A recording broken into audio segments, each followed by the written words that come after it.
안녕하세요. 브레인테크 강사 이승훈입니다. 이번 강의는 운의 증후군에 대해서 알아보도록 할게요.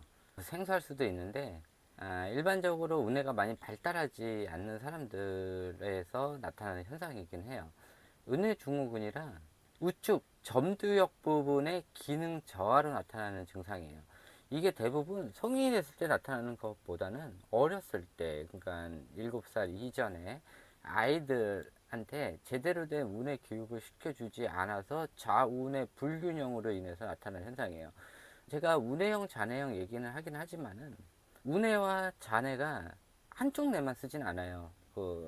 대뇌의 운해와 잔해 사이에 뇌량이라고 서로 연결 통로가 있는데, 운해에서 필요한 부분은 운해에서 빼서 쓰고, 또 잔해에서 필요한 부분은 또 잔해에서 빼서 쓰고, 이런 연결 통로가 있어요.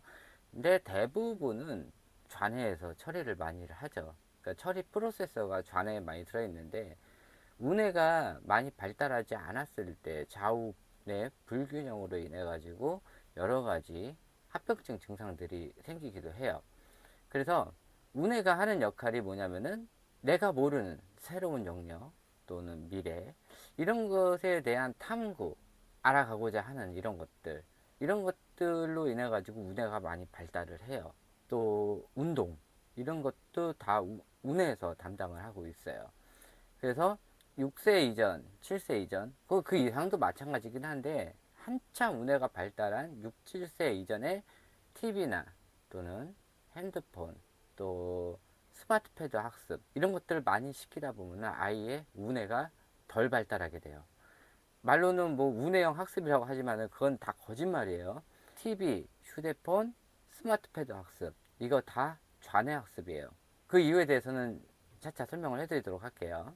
그 후유증으로는 뭐가 있냐면은, 일단은 아이들이 학교를 갔을 때 성적이 많이 안 오르게 돼 있어요. 또 자운의 불균형으로 인해 가지고 어지럼증이 생기게 되고요. 또 면역이 많이 저하가 돼서 알레르기성 피부염 또는 비염, 이런 것들이 많이 증가가 되게 돼요. 또 자운의 불균형보다는 운해가 많이 성장하지 못하면은 후천성 ADHD 또는 틱장애, 또 뇌 질환으로 인한 발달 장애들이 생기게 돼요.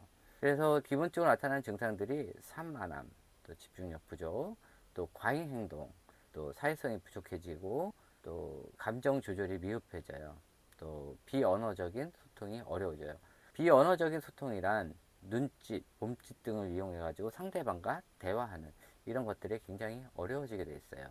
이것들이 나타나는 원인이 뭐냐면은 일방적인 정보 전달이 되는 이런 학습들을 많이 했을 때예요.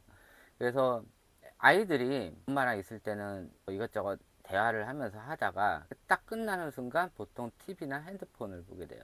또 엄마가 시간이 없을 때 스마트패드 학습을 시키죠. 이런 것들이 보통 일방적인 양방성 통행 학습이 아니라 일방성 통행 학습이 돼요. 그래서 일방성 통행 학습 같은 경우, 그러니까 생각을 하지 않는 학습들이죠. 이런 것들을 할 때는 좌뇌만 쓰게 돼 있어요. 그래서 좌뇌만 비약적으로 발달하고 우뇌가 발달을 안 하게 되는 거예요. 그러니까 좌뇌에 비해서 우뇌가 작을 수도 있고, 우뇌를 자극을 안 시켜줘서 우뇌가 발달이 안 돼 있을 수 있어요.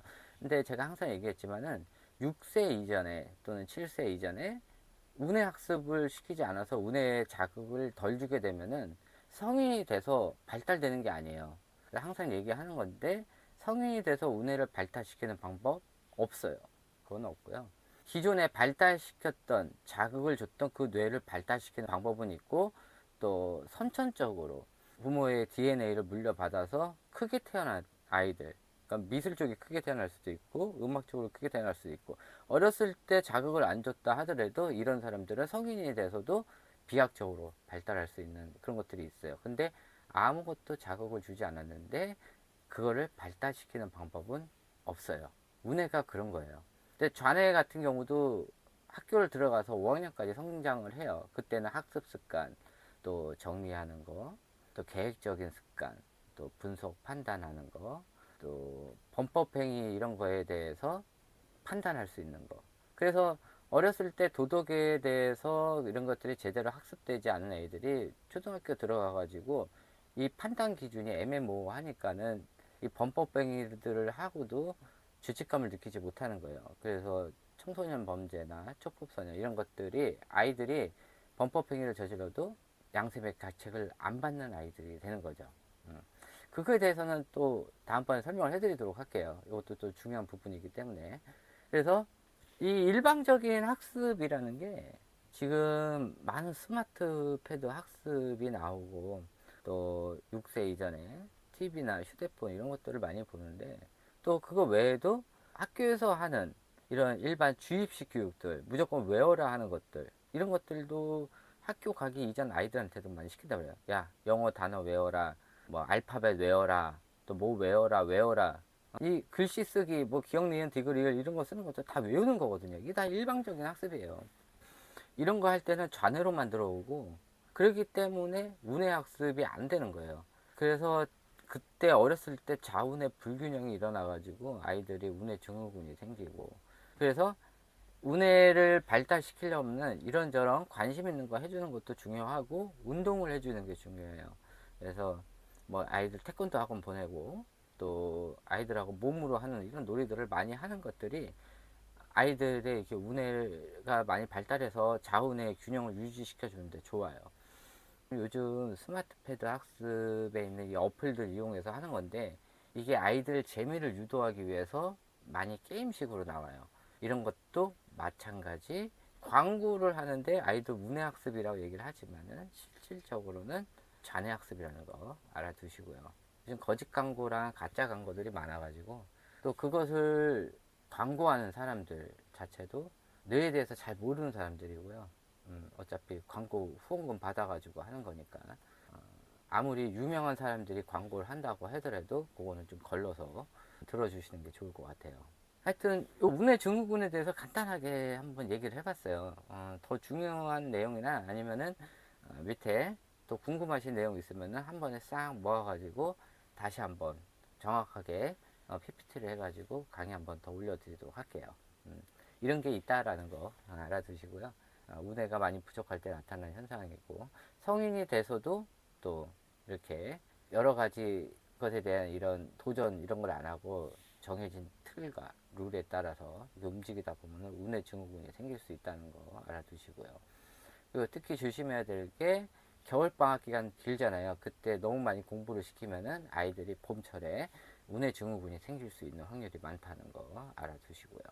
네, 이것으로 강의 마치고요. 또 더 궁금하신 점 있으면은 댓글 달아주시면은 한 번에 싹 모아가지고 정상적으로 강의를 한 번 더 해드리도록 하겠습니다. 좋은 하루 보내시고 다음번에 새로운 강의로 만나 뵙도록 하겠습니다.